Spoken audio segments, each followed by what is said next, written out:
So there was no white race, but in the colonies of what would become the United States, what did we see in the 1660s, 1670s?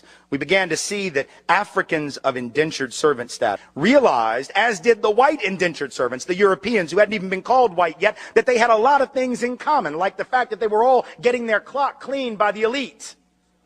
And so they would get together more than our history books taught us, to foment rebellion against the elite, to try to get a better deal for themselves on the basis of economic necessity and economic justice. And what did the elite do? When you see that you're outnumbered by black and white folks who are penniless, landless, peasants, you have to do one of two things. You either have to kill them all, but you can't do that because who's going to work? Rich folks weren't going to. They had to get poor people to work. The whole point was to be a person of leisure back in those days. That was the goal, was not to work. So you couldn't kill them all. You didn't want to kill them all. You had to do the work yourself. You had to build your own levee, build your own house. No. Pick your own tobacco, harvest your own cotton. No, we're not going to do any of that.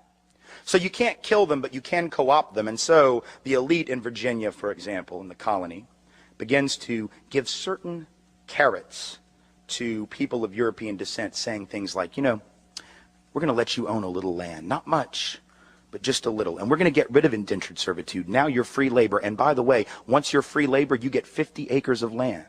Just because you're free labor, see? So we're going to cut you in on this deal. We're going to let you enter into contracts. We're going to let you testify in court. And here's the best of all. We're going to put you on the slave patrol to keep those people in line, right? The idea was you're still going to get your clock cleaned. We still don't like you.